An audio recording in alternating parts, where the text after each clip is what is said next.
generations have been granted the role of defending freedom in its hour of maximum danger. I do not shrink from this responsibility. I welcome it. Another Christmas season descends, draped in familiar comforts and carefully constructed illusions. The scent of pine, the twinkle of lights, the incessant jingle bells. It's a potent sensory cocktail, isn't it? But behind the warm glow, a question lingers. How much of what we cherish about Christmas is genuine, and how much is a carefully curated product of marketing? Tonight, we're not dissecting theological doctrine. We're examining the immaculate conception of an image. We're talking about how a can of sugary soda managed to weave its way into the very fabric of Christmas. Santa Claus, as we know him, the jovial, rotund figure in his distinctive red suit, a creation, some might argue, not of divine inspiration, but of Madison Avenue strategic design for Coca-Cola. Was this alignment accidental, a fortunate convergence of cultural symbols and corporate interests, or was it something more deliberate, more calculated? Join me as we pull back the red and white veil. We'll explore the intricate and at times unsettling partnership between Coca-Cola and the most commercially celebrated time of the year. It's time to ask ourselves, who truly shapes our Christmas traditions?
Christmas, even the word itself, it's loaded, isn't it?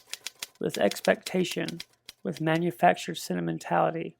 But let's peel back the layers of that particularly sticky coating for a moment.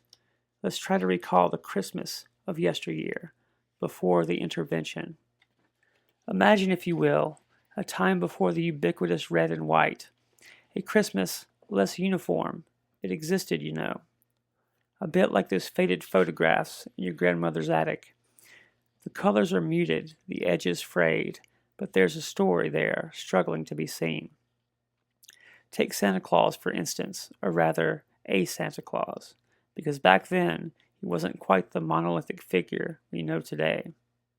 He was evolving, a work in progress, before the corporation got its hands on him. He hadn't been focus grouped yet. Think back to Thomas Nast's illustrations from the Civil War era. A crucial influence, certainly, but Nast's Santa was often more elfin, more patriotic than plump. He was a symbol of Union resolve, delivering gifts to the troops, a far cry from the consumerist icon he would later become. An elf in a stars and stripes suit, more or less. And before Nast, well, then you had a real mismatch. Depending on where you were, you might encounter a stern bishop-like St. Nicholas, dispensing moral lessons along with small tokens, or a Father Christmas, a more pagan figure, associated with feasting and revelry. He might wear green, or brown, or even blue. The image was fluid, regional, tied to older European folklore. He wasn't necessarily jolly, he wasn't always fat, and crucially, he wasn't always wearing red. That was coming. The point is, there wasn't one Santa, not yet. There was a collection of overlapping myths, traditions, and visual representations. A character still very much in flux, a malleable symbol, ripe, you might say, for redefinition. For a powerful entity to step in and claim ownership, to mold him in their own image. Think of it like this.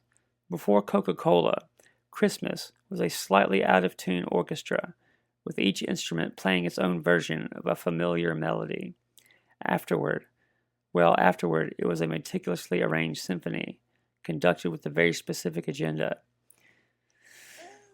The quiet before the storm, so to speak, a storm of sugar, sentiment, and strategically placed advertising. The thirsty giant awakens, a winter's tale of opportunity. Coca-Cola, the pause that refreshes. That's what they've told you, wasn't it? Refreshment, a burst of sugary energy on a hot summer's day. But every story has a beginning, and this one starts not with Santa, but with patent medicine. Yes, that's right.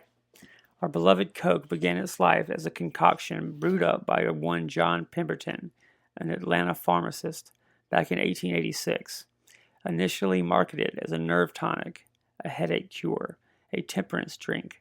Irony, isn't it? That a beverage now synonymous with celebration had its roots in abstinence. The original formula, of course, contained a whisper of cocaine, hence the name. But let's not get bogged down into the scandalous details. The key thing is that Coca-Cola quickly established itself as a popular warm weather beverage. Ice-cold Coke on a sweltering summer afternoon became an American ritual, a symbol of carefree days, and, well, the absence of winter. Ah, winter. That was the problem, wasn't it? A rather significant problem from a purely capitalistic perspective. You see, as the days grew shorter and the temperatures plummeted, so too did Coca-Cola's sales. The demand for a refreshing summer drink dwindled with the leaves on the trees. The company faced a stark reality, seasonal stagnation. Imagine the boardroom meetings, the hushed tones, the furrowed brows. How do we convince people to drink our sugary syrup when it's freezing outside? Do we hibernate like bears and wait for spring? No, gentlemen. That's not the American way. We adapt. We reimagine. This wasn't just about selling more soda. It was about conquering a season, about transforming a weakness into a strength. The slumping winter sales weren't merely a commercial inconvenience. They were a challenge, a gauntlet thrown down before the feet of a corporate ingenuity. And what better way to combat the cold, hard reality of winter with warmth, with joy, with Christmas? The problem of winter became the opportunity to align their product with something universally cherished, to intertwine the refreshing pause with the spirit of giving, with the glow of the hearth, with the magic of Santa Claus. A calculated move, wouldn't you say? A strategic imperative disguised as festive cheer. They weren't just selling soda anymore. They were selling an emotion, a feeling, the very essence of Christmas, bottled, branded, and ready to be consumed. And that, my friends, is where our story truly begins, with a thirsty giant awakening, not to the sound of sleigh bells, but to the jingle of opportunity. Enter Haddon Sunbloom, the commission. So the stage is set. Coca-Cola, recognizing the untapped potential of Christmas, needed a way to seamlessly integrate their product into the holiday narrative. They needed an icon, a symbol, someone or something to bridge the gap between a sugary drink and the supposed magic of Christmas. Enter Haddon Sunbloom, a commercial artist, a master of illustration, and the man responsible for codifying the modern image of Santa Claus as we know him. In 1931, Coca-Cola commissioned Sunbloom to create a Santa Claus that was palatable, wholesome, and engaging, a Santa that would sell soda. The official story claims Sunbloom drew inspiration from Clement Clarke Moore's poem A Visit from St. Nicholas. He was chubby and plump, a right jolly old elf, a convenient, seemingly unimpeachable source. But the poem was merely a starting point, a convenient fiction draped over a marketing strategy. Sunbloom created a character designed to resonate with the American public. Warmth, friendliness, grandfatherly plumpness, exceedingly jolly, always smiling, human-like and approachable. This wasn't some ethereal saint, but a relatable figure you might want to share a Coke with. That red suit. Santa wore red before, but Coca-Cola, through Sunbloom, weaponized that red. They standardized it, creating a specific shade, perfectly complementing the Coca-Cola logo. It was a deliberate, strategic decision, the meticulous crafting of an image designed to serve a corporate purpose. Sunbloom Santa, painting a national dream. So Sunbloom Santa was born, but birth, however significant, doesn't guarantee immortality.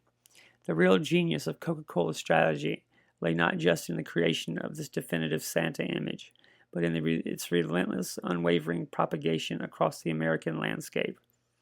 We're not talking about a few billboards here and there, or a fleeting television commercial. We're talking about a sustained, multi-platform assault on the collective American consciousness, a carefully orchestrated campaign designed to make Sunbloom Santa not just a Santa, but the Santa. From 1931 all the way through 1964, Sunbloom's illustrations became ubiquitous. They weren't confined to Coca-Cola advertisements alone. They bled into the very fabric of American media. Imagine flipping through the pages of the Saturday Evening Post, a cultural touchstone in those days. There he was, Santa, beaming out from a Coca-Cola ad, a comforting, familiar presence amidst the anxieties of the Depression and the looming threat of war.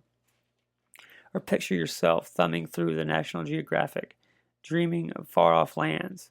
Even there, nestled between the articles about exotic cultures and scientific discoveries, Sunbloom Santa held court, subtly reinforcing the message that Coca-Cola and the values it represented were as American as apple pie and, well, Santa Claus. But it wasn't just magazines. Billboards across the nation displayed his jolly visage, towering over the highways and town squares, a constant reminder of the approaching holiday season and the refreshing taste of Coca-Cola.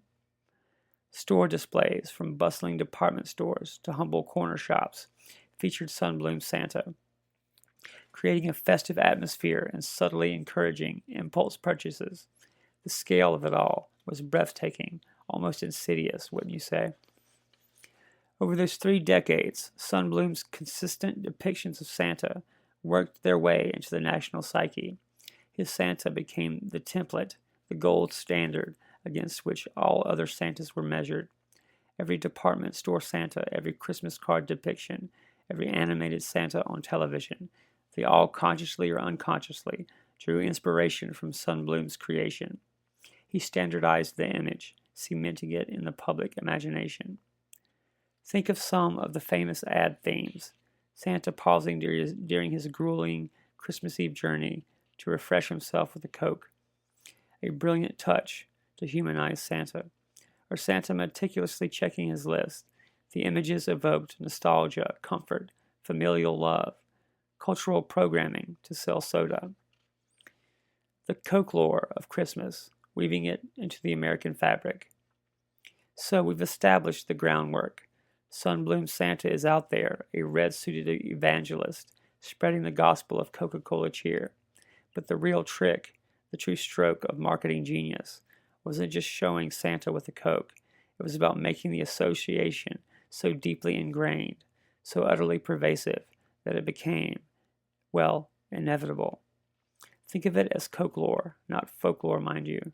This is a manufactured tradition, a carefully constructed narrative woven into the existing tapestry of American Christmas. Coca-Cola didn't just sponsor Christmas, it began to define it, subtly and insidiously, in ways most people barely registered. It's the psychological alchemy at play here that's truly fascinating. Repeated exposure to these idealized holiday scenes, the rosy-cheeked children, the snow-dusted landscapes, the ever-present bottle of Coke, creates a powerful emotional association. Coke becomes linked to feelings of joy, family, generosity, and the warm, fuzzy nostalgia we're all so desperate to cling to during the holidays. It's Pavlovian, really. Ring the Christmas bell enough times, and eventually people salivate for a Coke. The brilliance lies in its subtlety. Coca-Cola didn't explicitly state, buy our product, and you'll have a perfect Christmas. No, they were far more cunning than that. They presented an idealized version of Christmas, one that just happened to include their product. The implication was clear. Coca-Cola is an integral part of this idyllic scene, a necessary ingredient for a truly happy holiday. And who are you to deny yourself or your family that essential element? Consider the sheer volume of imagery.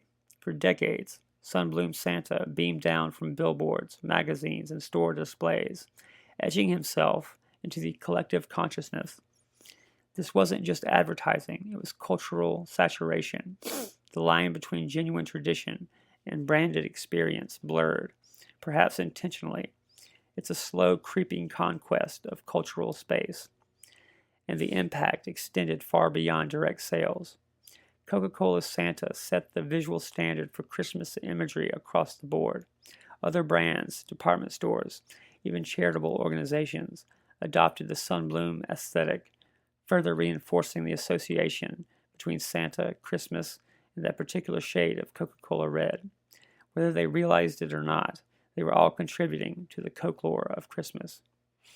This relentless, heartwarming advertising campaign tapped into something primal within the American psyche, a yearning for simpler times, for the warmth of family, for the uncomplicated joy of childhood, and Coca-Cola through Sunbloom Santa offered a shortcut to that feeling, a readily available, easily consumable symbol of Christmas cheer. A sugar-coated shortcut to happiness brought to you by the good folks at Coca-Cola. Beyond Sunbloom, an enduring legacy, carefully managed. Sunbloom Santa was a marketing masterpiece, yet its ongoing success required careful stewardship.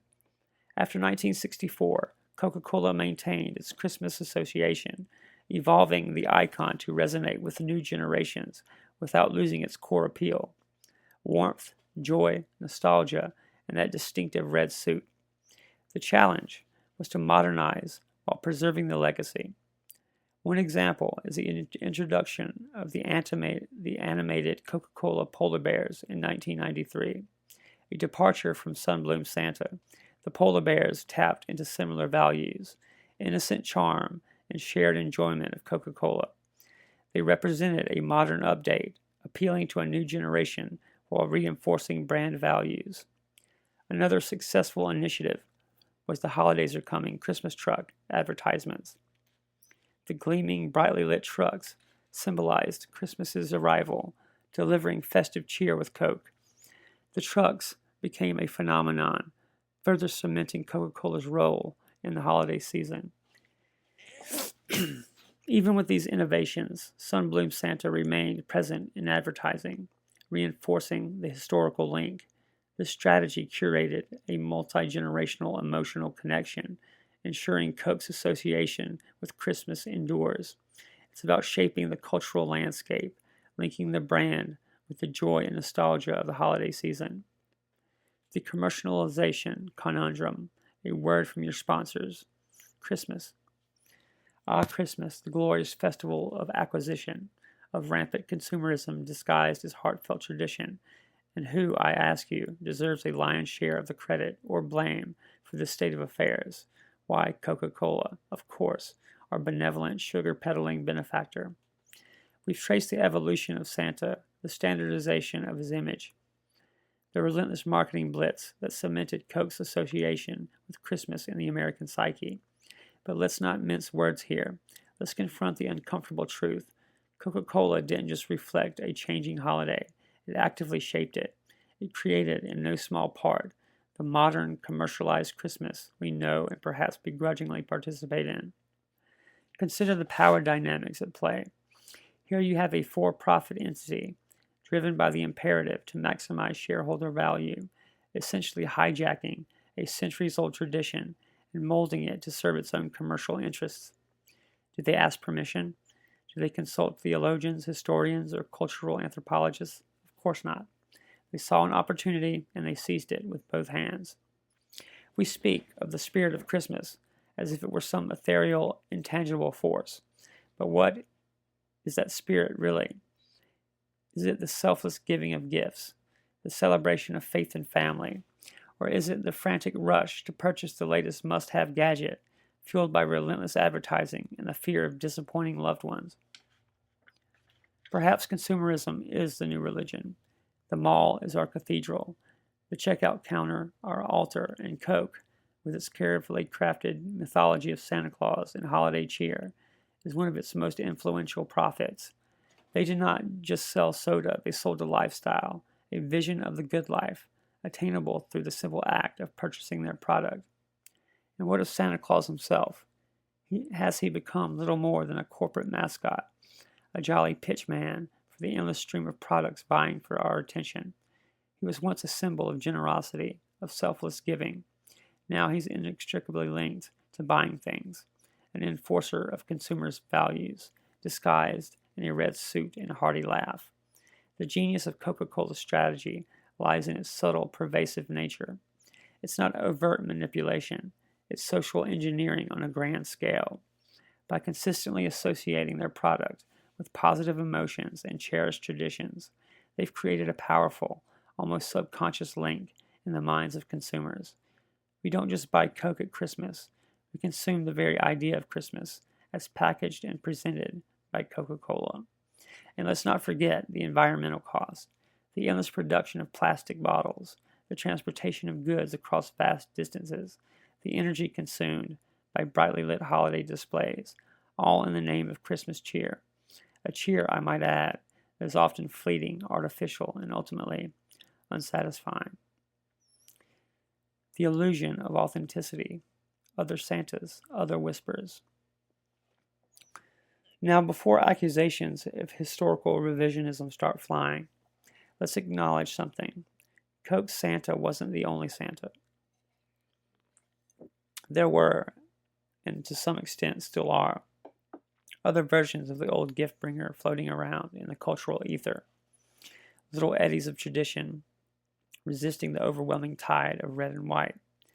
You might still find pockets where St. Nicholas, the stern bishop, holds sway, dispensing coal to the naughty and modest gifts to the not nice. Or perhaps a Krampusnacht celebration persists, a shadowy horned figure serving as terrifying counterpart to the saccharine sweetness of Santa. In some homes, Father Christmas, the more pagan, boisterous spirit of Yuletide, still lingers, a reminder of the older, earthier traditions. But let's be honest, these are whispers in the wind compared to the roar of Coke Santa. These alternative traditions exist, but they exist in the margins, in the shadows cast by the overwhelmingly dominant image that has been so carefully cultivated and relentlessly propagated for nearly a century. What Coke achieved wasn't just the creation of a Santa, but the effective marginalization and perhaps even absorption of these alternatives. They didn't necessarily eradicate other depictions, but they made them seem less authentic, less real. Because in the modern American consciousness, what is real is often what is most heavily marketed, what is most consistently presented as the norm. It's the illusion of choice, isn't it? A manufactured consensus. You can choose to celebrate Krampusnacht if you wish.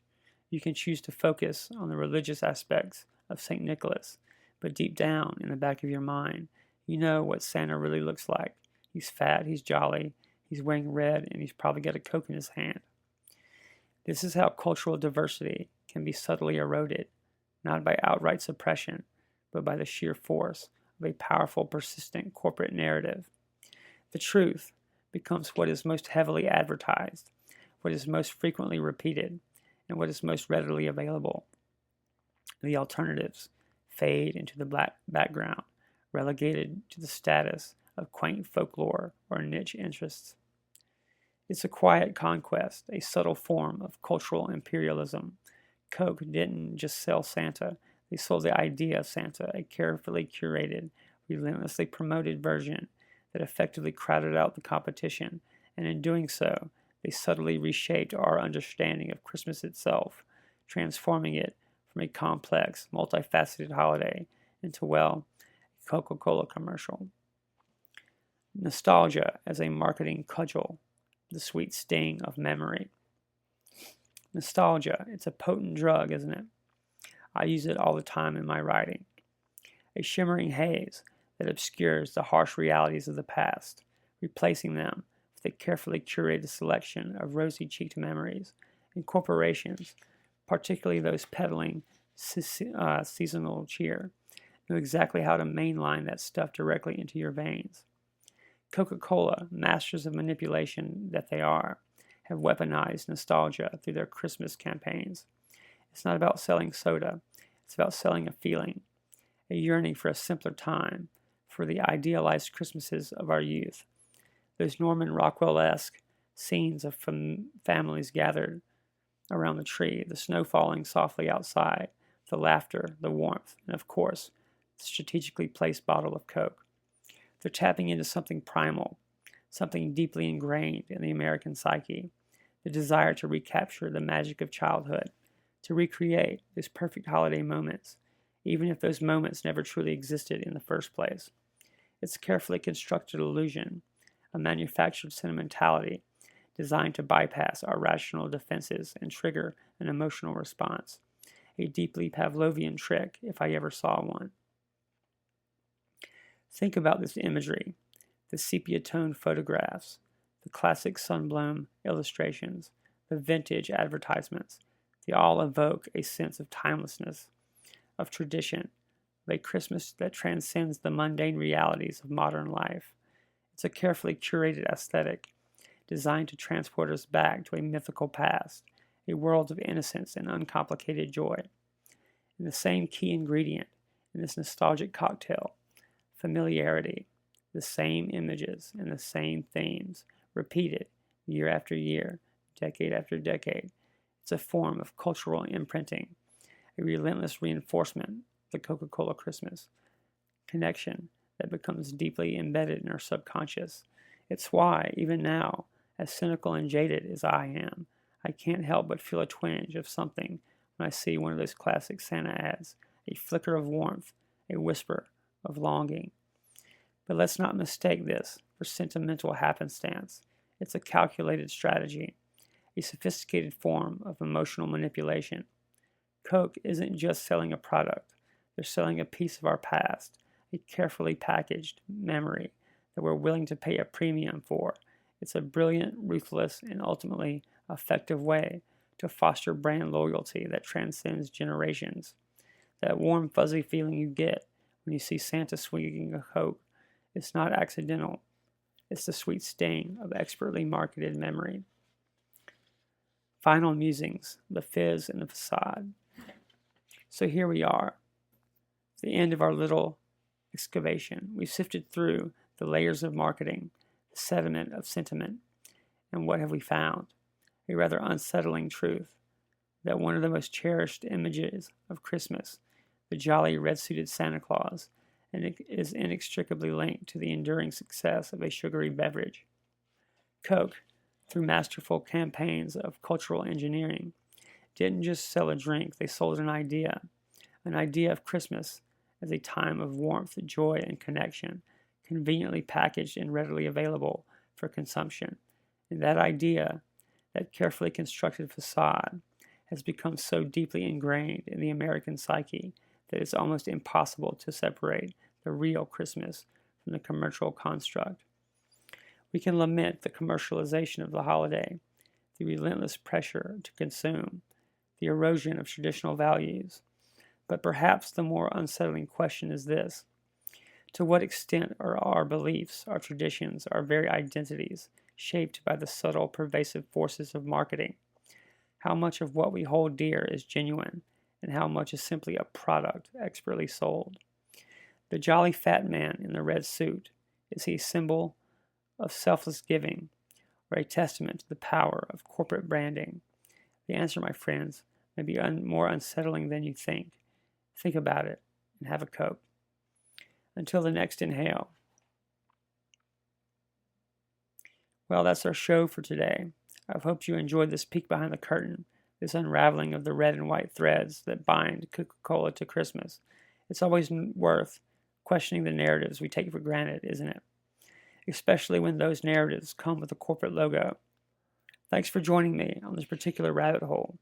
It's always a pleasure to have listeners who are willing to question the immaculate conception sold to them by Madison Avenue, or maybe even those concocted in Atlanta. Until our next rendezvous into the shadowy corners of cultural engineering, keep your eyes open. You never know what hidden agendas might be lurking beneath the surface of the seemingly benign. Next time, perhaps, we'll explore the hidden messages embedded in elevator music, or the truth about crop circles. The possibilities, like the lies, are endless. Remember, doubt is a flame that illuminates the truth, or at least provides enough light to see the angles of a good con. Until then, smoke 'em if you got 'em. My Christmas beacon, more than just a holiday. Christmas isn't just my favorite holiday. It's a beacon. It's a radiant source of joy, etched with fond memories that shimmer brighter with each passing year. It embodies a sense of safe, wholesome togetherness, a cherished tradition that anchors me to something larger than myself. While the world may see a season steeped in commercialism, for me, it's a deeply personal experience. It's about family, belonging, and the simple, profound pleasure of being surrounded by loved ones.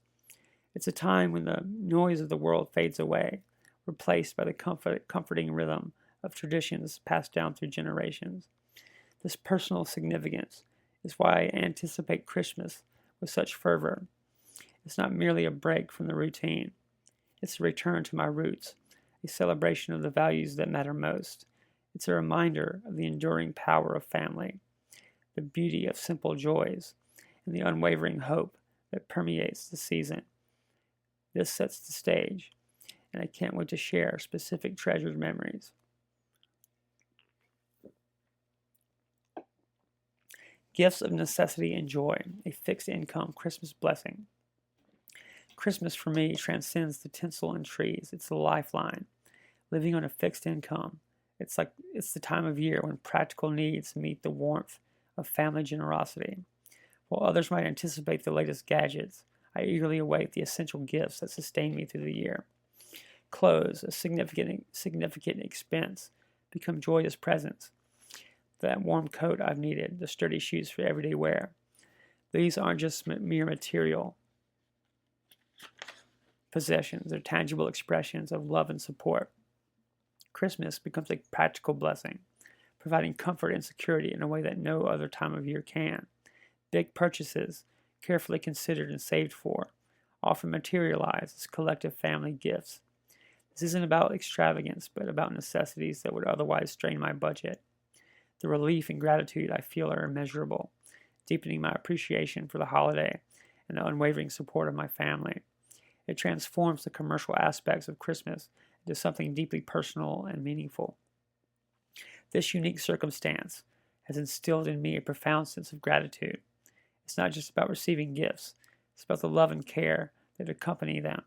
It's a reminder of the strength of family bonds and the joy of being supported, not with frivolous shit, but with genuine practical assistance. The showroom transformed our family's festive heart. Every year, as the calendar inches closer to December, something magical happens. Our family furniture showroom undergoes a metamorphosis. This isn't just decorating for Christmas. It's a complete transformation of the commercial space into the very heart of our family's holiday celebrations. The showroom, usually filled with the quiet elegance of crafted wood and carefully arranged displays, bursts into a symphony of festive colors and warm, inviting light. Imagine walking to a space that is usually dedicated to showcasing exquisite furniture, now adorned with twinkling lights, garlands, and towering Christmas tree that touches the high ceilings. The scent of pine mingles with the rich aroma of wood, creating a uniquely comforting and luxurious atmosphere. The contrast is striking, a deliberate juxtaposition of commerce and deeply personal connection. It's a space where business transactions give way to heartfelt exchanges, where the showroom floor becomes a stage for joyful reunions and the creation of lasting memories. This transformation isn't merely decorative, it's symbolic. It represents the merging of our family's heritage, our dedication to craftsmanship and enduring quality with the spirit of Christmas.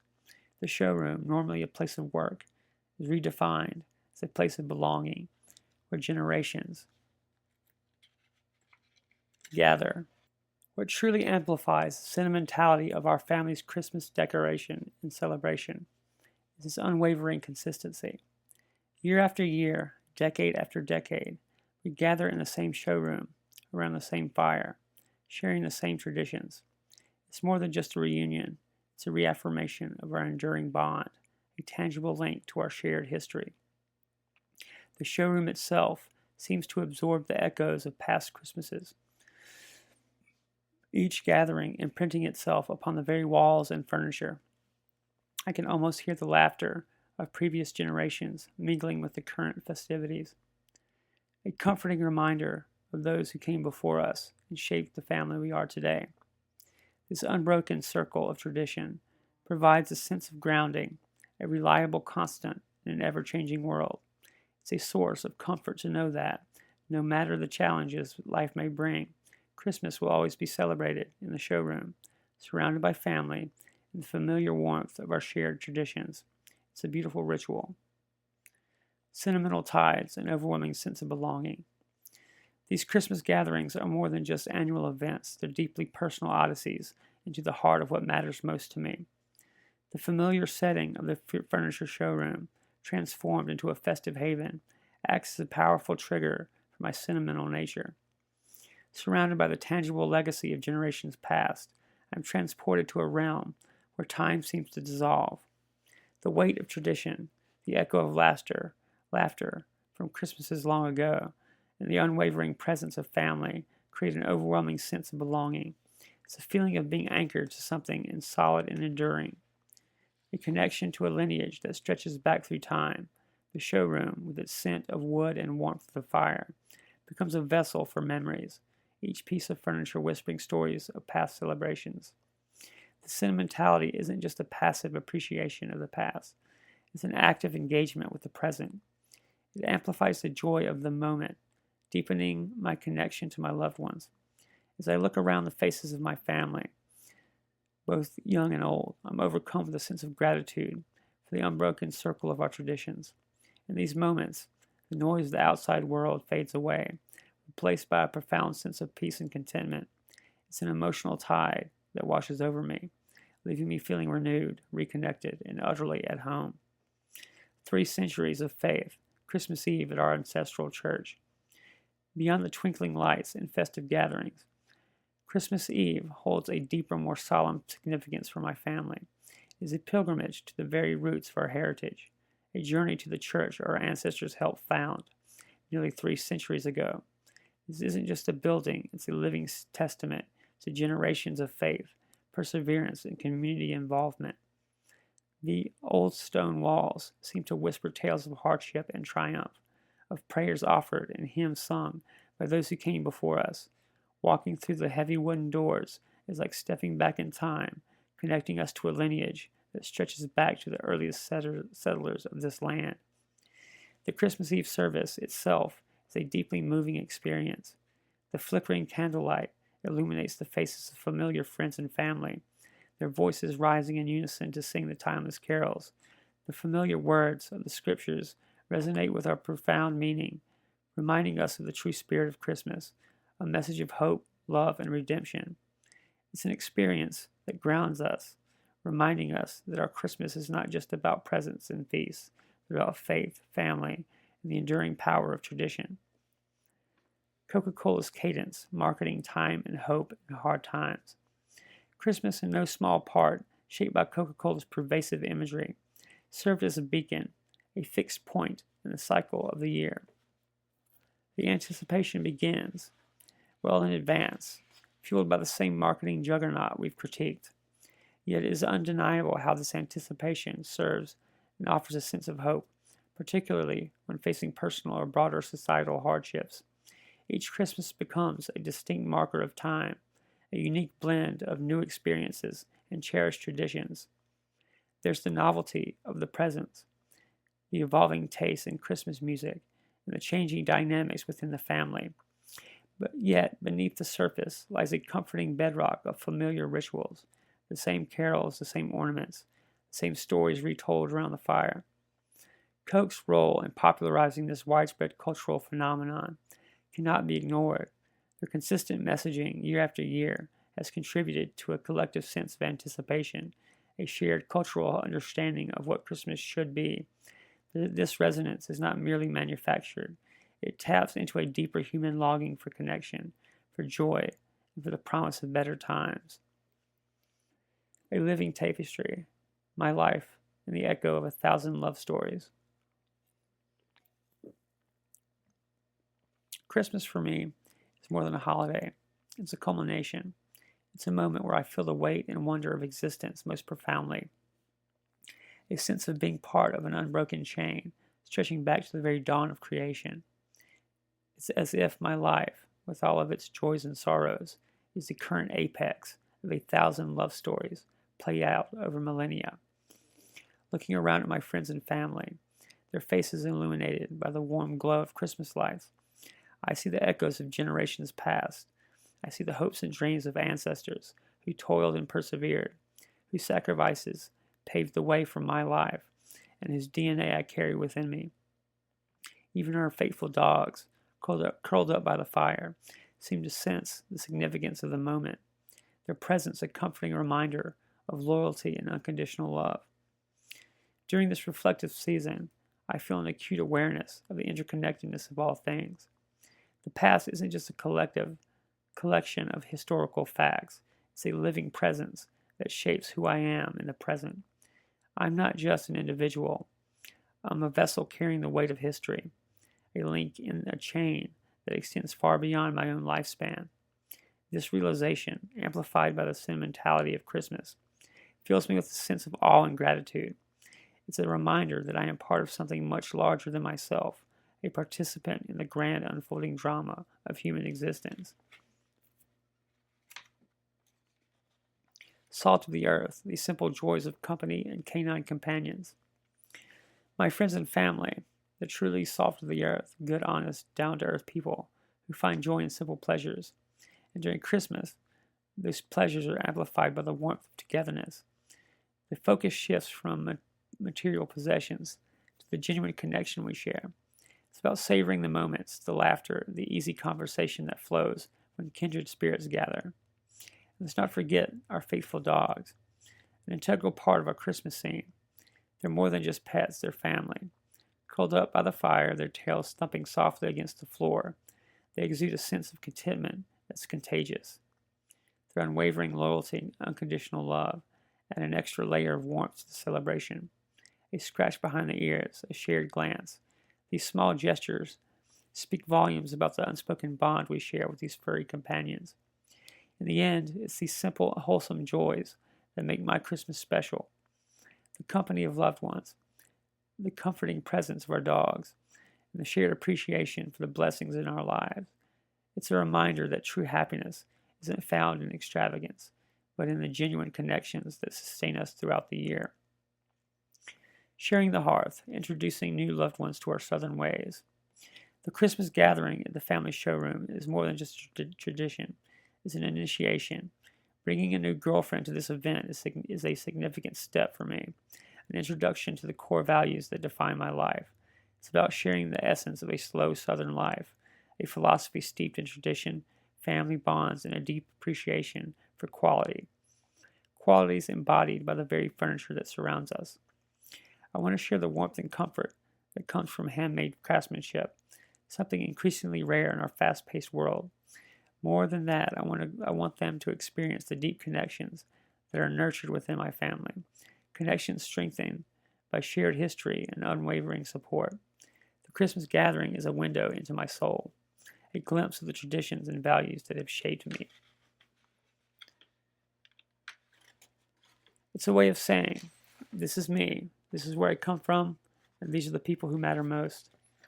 It's an invitation to become a part of something larger than oneself, to embrace the comforting rhythm of a life lived in harmony with tradition and the enduring values passed down through generations. This introduction is also a test, a chance to see if they understand and appreciate what is important to me and my family. The philosophy of permanence, slow life, strong bonds, enduring graft. Our family's slow Southern life is more than a quaint expression. It's a conscious choice, a deeply held philosophy that permeates every aspect of our existence. It's a rejection of fleeting trends and a celebration of enduring values. At its core lies an appreciation for tradition, a dedication to family, and an unwavering commitment to quality. The philosophy is most evident in our furniture business. We don't mass produce disposable shit. We craft heirlooms, pieces designed to withstand the test of time and be cherished for generations. Our furniture embodies the very essence of permanence, a tangible representation of our belief in enduring quality. The same values underpin our Christmas traditions. We prioritize genuine connection and shared experiences over extravagant displays. The focus is on creating lasting memories, strengthening family bonds, and celebrating the simple joys of togetherness. It's about savoring the moment, appreciating the blessings in our lives, and passing down the wisdom of generations past. We embrace the slow, deliberate pace of tradition, finding comfort and meaning in the familiar rituals that connect us to our heritage. Our slow Southern life extends to every day of the year as we savor the joy of tradition and family. Echoes in the rafters, grandparents' Christmases in this very place. What amplifies the profound sense of history during our family's Christmas celebrations is the awareness that my grandparents and even my great-grandparents once lived and have Christmases of their own in this very place. It's a humbling and deeply moving thought to imagine them gathered in the same showroom, surrounded by the same handcrafted furniture, sharing laughter and creating memories that have rippled through generations. This isn't about just a space. It's a living link to the past, a tangible connection to the ancestors who shaped our family's values and traditions. I often find myself wondering what their Christmases were like, what stories they shared, what dreams they held for the future. Did they gather around the same fireplace? Did they sing the same carols? Did they feel the same overwhelming sense of belonging that I feel today? Knowing that they once stood in this very spot, surrounded by their loved ones, adds a layer of depth and resonance to our current celebrations. It transforms the showroom from a mere commercial space into a sacred ground, a place where the past and present converge, where the echoes of generations past mingle with the laughter and joy of the present moment. It's a powerful reminder of the enduring strength of family bonds and the timeless spirit of Christmas, a spirit that transcends time and connects us to something much larger than ourselves. The sweet ache of nostalgia, collective memory, and Coca-Cola's gentle nudge. These annual gatherings in my family showroom do more than just create new memories. They ignite a collective remembrance, a shared revisiting of Christmases past. As we gather around the fire, surrounded by furniture crafted by generations of Leaks, stories begin to flow, each one a spark that sets off a chain reaction of reminiscence. We laugh, we cry, we relive moments of both joyous and bittersweet, all within the comforting embrace of tradition. It's impossible to ignore the sentimentality that Coca-Cola has so skillfully woven into the cultural fabric of Christmas. Their advertising campaigns, with their iconic imagery and heartwarming narratives, have created a shared vocabulary of holiday emotions. And while I remain critical of the commercial motivations behind these campaigns, I can't deny their effectiveness. Coke has, in a way, provided a gentle nudge, reminding us of the warmth, joy, and connection we associate with Christmas. What's remarkable is how these broader cultural sentiments coexist with our own deeply personal traditions. The two aren't mutually exclusive. Instead, they enhance each other. Coke's imagery may amplify our longing for a perfect Christmas, but it's our family's unique rituals. The showroom transformed, the long table laden with food, the children's unadulterated glee, that gives the longing substance and meaning. It's a complex interplay, a dance between commercial influence and genuine emotion, resulting in a Christmas experience that is both culturally resonant and profoundly personal. Thanks for being with me today. I'm the cigarette smoking man. You've got to win.